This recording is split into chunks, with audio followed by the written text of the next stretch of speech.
Alright, thanks for sitting down with me, guys. Just a bit of background for this. It's going to be a series of interviews or podcasts we're doing essentially to tell the story of the free games that are part of the initial prototypes rollout. For those of you unaware, the prototypes are a new initiative where you're going to get access to a launcher and free games that we've been working on for free. The idea is to really collaborate with our players and give you guys a chance to get in really early and help us make the next boss a hit. So how they came about, the process of ideation to development, and the people responsible, so all three of you are accountable. With that in mind, let's do a brief intro, sort of who you are, what your job is, and perhaps a fun fact about you, because everyone likes facts. Alright, so... Start with me? Yeah, start with you. Who are you? My name's Luke. I'm a game designer at Bossa Studios. Fun fact. And I was a game designer on the prototypes. And a fun fact... I don't... There's nothing fun It's about not it. very fun person. Okay, that's a fact in itself. Okay, cool, yeah, I'll Alright, take it. sweet. I was going to steal that. Yeah, I'm Gabriel. I'm a senior QA technician. Fun fact, I used to work in banking because banking's fun, right? The That fun's is fun. so much fun. I'm Reece. I'm gameplay programmer on prototypes, and I really should have prepared a fun fact. Yeah, see, that was my just saying. You've not got much competition. Yes. Anything you say will be jeez. funny. Will be more fun. I have facts, but they're not You've appropriate. got your hair in a top knot, that's pretty fun. No, it's cut that. Both the hair and the clip. But no, that was a joke. You don't have to cut it. Alright, perfect. Okay, so let's start first with Pigeon Simulator, and I guess the first question on everyone's mind is why pigeons? Seems a bit aggressive, right? Why pigeons? Why not pigeons? Yeah, why not? This actually came about from a member of the team who is living and working in Germany, Kev. Yes. And I think he had a holiday, and he basically was just in his spare time making a game where a pigeon just flies into walls, Okay. and he gifted it and put it on the internet. And the rest is history. Yeah. So why pigeons? I guess. Kev said so. Yeah, because Kev decided that pigeons are quite funny. You know, they're abundant and stupid, I guess. Yeah. I feel like we should have some more profound answer there, but Yeah, no, but I don't think there is. We could ask him, but No, there's probably not.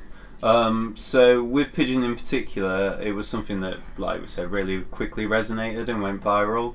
But were there any challenges of taking just that kind of gif of a pigeon flying around and turning it into something that can be considered a video game? yeah, yeah. We that took a while because what Kev had created was like obviously like a very brief cut of like what a game would potentially look like. And I guess one issue there is you have people kind of then start to extrapolate and go, oh my god, look at all these things, and the idea of the game is not what the game was. So our challenge was to essentially form a game out of it and actually start putting in systems and gameplay and like loops that the player would engage in. So what kind of stuff was thrown out in that process? Was there anything crazy in terms of mechanics, or just stuff that was like completely the wrong direction? so I think the initial one was, what was it, Total Wipeout or something? It was like a score-based thing where you just go around trashing the world. Yeah, it was going to be just like a kind of like Burnout Crash mode, where you would just chain together like poop combos and stuff like that. But I guess we felt like if it's going to be called Pigeon Simulator, then we're gonna actually try and have a stab at simulating what pigeons do. Yeah, and then there was obviously the very quick link to Goat Simulator, which we tried to steer away from. Yeah, we were very conscious of it just being like, haha, a pigeon doesn't really do these things, and then just having like flying around the level and just taking part in kind of like jokes around the place, right? We wanted something a little bit more like, in true Bossa style, you've got to learn it to kind of get good at it, Get good is the message. So obviously a big part of the prototypes is to collect feedback and like get sort of validation on which game people like best and which perhaps we should take forward and make into a full thing. So specific to Pigeon with feedback, is there anything from a player perspective you're specifically looking for in terms of what they like? I mean, I suppose I'm not looking for anything specific, but I think often when you make stuff, you assume people will engage with it in a specific way, and you really find out how they truly engage with it once they start doing it. So I like seeing how players view the game and how it differs from how we view the game is probably the thing I'm most interested in looking at. Yeah, I think just proving, like, you know, because we build it thinking, hey, we want the player to engage in this, and they should find this element fun, and this element should be the one that they're kind of maybe thinking about, and you know, like, that's the one that challenges them and stuff. But we never really truly know. Yeah, I think like a big thing about this is a lot of things aren't set in stone, and obviously these are very early prototypes, and we can change and chop and so there's been a few systems that we've like rebuilt or just sort of like mushed in there. The full game obviously gets like rewritten from scratch. But what we're doing is like we have an idea for a system, and we're like, okay, let's try and just like hack it in and just like get the best presentable version of it, and then we can kind of see like, hey, this kind of works. People find this fun, people don't find this fun, you know. So should it be made into our next game, what at the moment is sort of the long-term vision for it? How are you going to turn this into a larger experience beyond the demo that we've got now, in like the broadest strokes? It's essentially, we have the core kind of stuff there, right? And it'd be expanded on. I don't know if like Reece wants to go into our poop system or vomit system. Like, you know, these are kind of like base systems we've started to build, and we can hopefully expand. Yeah, I mean, I don't want to give too much away in terms of, because obviously we're hoping players come back and give us feedback about what they want, and we don't want to suggest things. But there's been a lot of thought about where the poop system could go in terms of sort of diversity or complexity. So yeah, playing around with poop. Yeah, do you foresee it having like a story campaign, different game modes, different maps, you know, like, I mean, that so the general premise of the game is to do what a pigeon would want to do, right, which is infest locations. And so what we have right now is kind of like a basic kind of city map with a few areas that you essentially are tasked with infesting with your pigeon children. And we see, expanding on it, essentially like a campaign of going to these increasingly more difficult locations that maybe have like more aggressive or dangerous adversary. So could you see like different levels with environmental hazards or things that you have to overcome as a feature it'd be thing? stuff like, you know, imagine like one level is a mountain village, suddenly there's like eagles and stuff coming at you, or maybe you have to avoid falling rocks, I don't know. But like, yeah, those kind of, using wildlife and environment, I think we can make it so your life as a pigeon gets increasingly more difficult. Would you ever foresee it being a PvP game or team up, or is it kind of right now a solo experience? We do have split screen multiplayer in the prototype, but that's purely just for co-op, right, and we like the idea of as a group of pigeons flying around. We even found ourselves like kind of like setting like roles for each other. Right. Okay. There's quite a lot of like moving parts going on in the level. Pigeon Overwatch became a thing. Yeah. So it, like suddenly we realised, like after like when we had all the systems and we started playtesting it, where we were like, if you heard us just like out of context, we'd be, you know, assigning like poop roles to people and who's gonna like feed the chicks and stuff. So it just sounds absurd. Okay. Which is usually a good thing. So, like, obviously, bird games are pretty big right now. Got the Entitled Goose Game, and now Pigeon Simulator. Do you think this is going to be the new hot genre? I mean, I doubt the pigeon coos are as imminently memeable as honks, right? But yeah, I think it's going to do really well, especially gauging from. When you said coup, I thought you meant like coup d'etat. Yeah. I mean, it's taken over. It could be. It's a double entendre. Let's just say. I mean, I would say, you know, birds can have very diverse genres. There's not necessarily a bird genre. I would say in terms of genres, we're actually very different from Goose Game. Yeah. But still with a charming bird-like animal. Although I find people find pigeons more annoying than like geese. Yeah, geese are more wholesome. I don't know. Well, there's obviously you play like the asshole goose, but like. You've been woken up by geese. Pigeons are never like considered. No, they're flying pests, aren't they? Anyway. Yeah, I mean, yeah, geese are terrifying. Don't they have teeth? They have little, like, they have row after row of. I heard they can break a man's arm, you know. Probably. Oh, that might be swans. I They can steal your paper The swans are airplane. just giant geese anyway. Alright. Best pigeon impression. This is mandatory. Dove from above. Sweet. Nailed it. Alright, so let's move on to I'm Fish. I think first it'd be fun to kind of just talk about the origins for this one because it's very different to Pigeon, right? Yeah. It's I mean it actually kicked off with an email from one of our biz dev people, and at the time we were actually experimenting with prototype controls. Like it was like a smallish kind of. The goal was not to make full games, right? And the idea of like a fish, we were actually already playing around separately. I think it was before Pigeon, but we were playing around with like a bird controller as well. And with the whole like goldfish in a bowl thing, I started thinking if you could just control the fish in a unique, interesting way, when you account for the water sloshing around, maybe that gives us this nice kind of like physically kind of character controllery thing to overcome.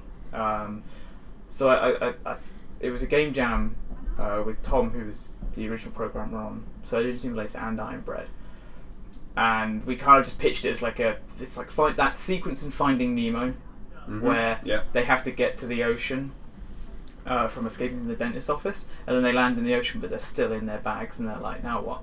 So it was kind of like that, but with like mixed with I Am Bread.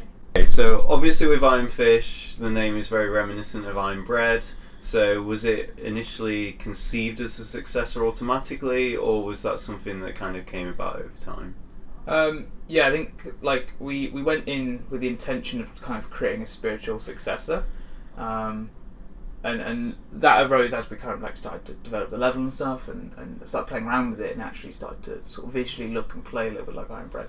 But we saw it as a chance to kind of maybe go back and fix some of the things that like Iron Bread probably got wrong, like the fact that the controls were too obtuse and too difficult. There was no like checkpoints. Once you failed, that was it. And also, I think the fish just gets a lot better emotional response, and you feel a lot more empathy when the fish is like struggling across the road than you would if a bread was trying to struggle to climb a fridge, for example. For sure. So did the theme shape the art style? Because it's pretty reminiscent of Pixar stuff. How much of these prototypes are our assets, I guess, is a larger question, and how much is something that's placeholder and is going to be changed later? So all the assets pretty much are store-bought. They're all bought from the same people, for the most part. We went for like the low poly, cartoony look, I think, intentionally, but they're not representative of the final art style by any means. I think the fish is the only thing that we modelled ourselves. And the bowl, if you can count it. Actually, there's some later vehicles that do actually that we actually had to model ourselves. But for the most part, like it matches close enough, like especially with the kind of setting we want for fish. But yeah, as terms of like actual like how graphical fidelity is and all that stuff is all completely just bought and built for prototyping. It's not any style we dictated. I think it just kind of naturally fits, though. It feels like it's probably the right direction to go in for this. Yeah, I imagine the full game would be somewhat similar, just not bought off the off the Unity assets. Actually made by people. So similar to Pigeon, like obviously you mentioned before that any feedback is useful, which is of course true. But for this one, is there anything specific again? So like, are we looking for how people react to the controls? Again, you mentioned bread was too difficult, so I imagine that's going to be something. Yeah, the tests we've done, we've already seen like that people do get further with it and actually have a lot of easier time with it. I don't know. I mean, you guys, I'm always more less forgiving with these things. But how does it compare with your experience of say like bread versus fish? I mean, I feel that the challenge is like in like somewhat different. I feel there's a degree of abstraction where I think people often look at the bowl and not the fish in the bowl, and once people make that jump, it becomes really easy to understand. It's just about the time it takes people to make that transition from thinking more abstractly about control systems, which is kind of like the joy of the game. So I'm kind of interested to see how that happens for people, like, and how easy that is a transition for people to make. probably doesn't help if I just say that out loud. Yeah, but not everyone's going to listen to this, right? Yeah, it's fine. These will be the people who probably care a little bit more about the development process, right? Yeah. So for us, it'll be interesting to see just the random person who downloads them, For sure. and seeing like how they get on and how long it takes them to kind of have it click. Yeah, I'd be interested to see if we could come up, like, if things were too difficult, or we wanted to go sort of slightly more friendly controls, if we'd maybe consider like an option for. I'd quite like to see if there's an assumption, right? If it's too hard, make it easier, right? But I'd quite like to see if it's too hard, whether the solution is to make it harder. Right, because it sounds dumb. Okay, wait. It sounds dumb, but like the idea is that like with each level of difficulty comes with a certain degree of understanding, right? So like people who struggle with the bowl, right, you're going, oh, I'm focusing on the bowl, I can't control this bowl. If you just make it so much harder, they have to think about it differently. There's no ability to think about the bowl. Yeah. So maybe the go-to solution of making it simpler isn't the actual solution. So yeah, I wasn't talking about simplicity necessarily. I was maybe talking about we might want to consider accessibility options. Oh, yeah. That kind of thing. Yeah, sorry, I'll shut up then. No, it's a valid point. Alright, so similar again to Pigeon, like what's the larger vision for Fish? It will just be like, so it takes place around the same time as Iron Bread in terms of like narrative. So there will be a story you work through. It's in the Bossa game universe. Yeah, it's in the Bandits cinematic universe. Oh, that's the name. Okay. BCU, and so yeah, you will basically see more of Barnardshire because these fish. Basically the plan is that you would play as multiple fish. Okay. And they're all trying to get back to the ocean, and they will have adventures across Barnardshire in various locations. Nice. And Yeah, I mean the levels we've come up with so far, I'm pretty excited to see where we take them. Like a lot of the vehicle controls, I guess you'd call them, have been pretty fun to work on. Yeah, it's been a lot of fun just trying to think of these situations we can put this fish, and how that would then, controls kind of stay the same, but obviously your influence adjusts. That'll make more sense when people actually start to play it. But yeah, it's been a lot of fun just coming up with creative solutions to get back into bodies of water. Alright, I'm not going to ask for a fish impression because that went down so well. I'll do my fish impression. Yeah?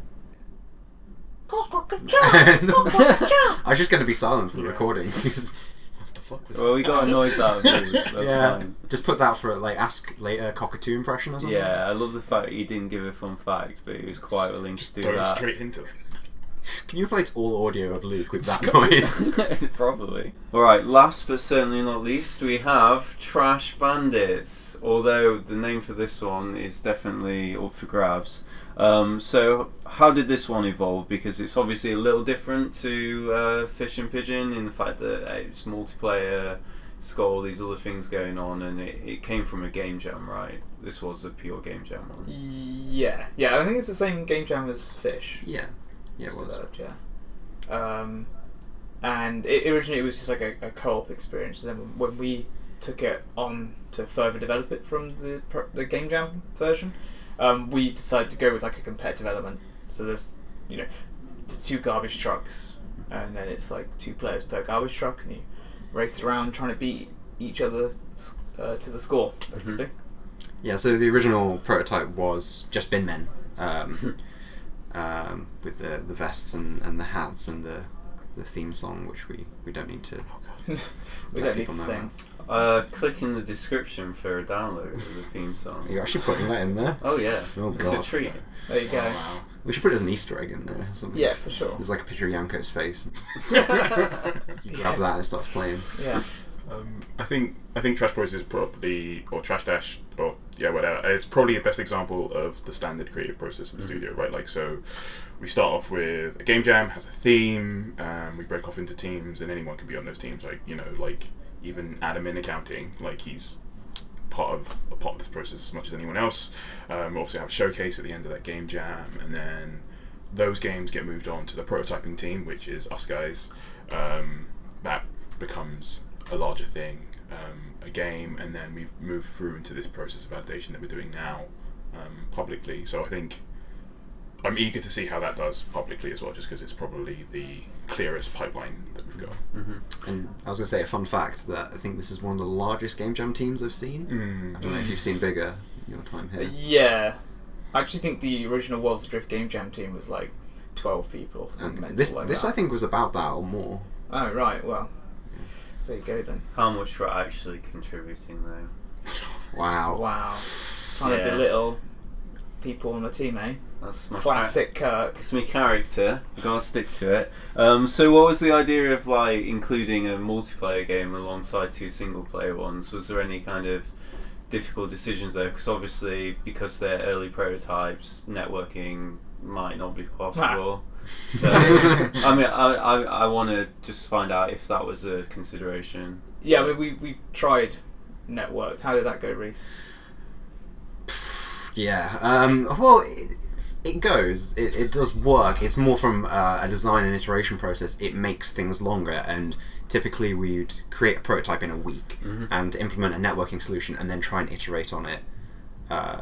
It just made things impractical, and we didn't get to do as much as we'd want. So this was when the decision to make this multiplayer was made. It was very much had to be local co-op, local multiplayer. Yeah, and I think to have it alongside the other ones, you know, it's a nice change of pace. I think we definitely obviously anticipating that it potentially might get played less because you do need it like at least 2 people to get the full experience, and we went forward with it because the 4-player was so much fun. Like instantly pick up a ball and everyone's having fun making noises like straight away, right? So there's a lot different to the other games. And so when it came to like kind of putting it in, there is that concern of like, oh, isn't it just not really going to fare an even chance against the other games, because you do need a lot of players around one computer to even play it, right? But you know, we did think about developing like a single player component, but that's not why we chose it. So it feels like, oh man, the multiplayer's loads of fun, let's choose that game. Oh, but to go in with the others, we'll have to make a single player component. But we have no idea then. We're in the unknown of like, is this even going to be fun now? And we're basically almost like starting from scratch and making something the reason it wasn't successful. Yeah, and I think that's an important question to ask, right? We've got to try different things. We've got to try different types of games to figure out which ones resonate. Otherwise, we could just do like 3 versions of Pigeon, and it's like, well, what's the point? So again, larger scope for this one, because obviously it's reminiscent of other kind of wacky multiplayer battle games, you know, like Gang Beasts and stuff like that. Is it going to be kind of similar to that into the ideas where you'd have different levels or different modes? Because this one, for me, as a non-designer, feels a bit more restrictive. Perhaps I'm wrong there. We had an interesting discussion about it yesterday. Yeah, so the scope has definitely been limited. Like the other games, we've seen more where they could go. This one we struggled a bit more with, but yeah, as you say, yesterday we actually had an interesting design discussion about where we could go. I don't know if we want to talk about that in sort of... Well, it'd be interesting to see feedback and suggestions from players, right? With this one, we asked, it's still very much open-ended. We're not clear-cut and like, yes, it's exactly where we take the game. Because these kind of like session-based multiplayer games can kind of be tough. Because we don't really want to get super competitive in that sense, because... Yeah, I don't think the theme or the mechanics really fit a competitive game, because it's very much physics-based. There's a certain amount of luck to it. It's like if you happen to like throw it in the right way, there's like a lot less control than, I don't know, Call of Duty or Destiny or something that's, you know, very tight like aiming mechanics. and shooting is inherently like something you can keep playing and get good at. I mean, and there is a skill element to this, but there's going to be too much RNG for the reason that people to keep coming back. To be like just that raw competitive kind of like, you know, you're not going to see it as an esport, is what you're saying. Essentially, yeah, and then so then to deliver it as like this session-based multiplayer game is risky, just because what reason do players back if there's not that raw skill that they're improving? You can't really dress it up like hey, it's a Call of Duty, just like you've just got to find like 12 people to join the game, right? Because a lot of those can die in the matchmaking. Yeah, I think like there is something that really works about it. Like, everyone will have seen the GIF by now that we put on Reddit. Like, there's something inherently charming and funny about it. It's just kind of, we're taking this opportunity to use it as a refining process, right, to figure out what that actual game is going forward. Okay, so that includes the kind of first exploratory interview, podcast, whatever you want to call it, about these games. I hope it was interesting and fun for you guys. Have you got any final thoughts for your loving fans? Have fun. What do you say every time you leave at work? Have fun, take care, don't die. There you go. I think that's just the perfect tagline for these games. I think we've done it. Yeah. Cool. Except you can't really die. Well, you You can. can. You can die in trash. And fish. Can you die in Pigeon? Oh, Yes. yeah. There's loads of death, Yeah, okay, yeah. don't do that. There's so much death. Yeah, there's a lot of death in these games. Alright. We're in But a they're bad fun. place. They're fun. Fun deaths. They're fun deaths. Yeah. That's the best kind. Yeah. I don't know. Some of the fish deaths are actually quite sad. Yeah. We also play somber music when you die, but Yeah. And there's a slow process and there's nothing you can do about it. A good Yeah. death is its own reward. there you go. Thanks, Feora. And with that note, farewell. Thanks for listening. Bye. Like and subscribe.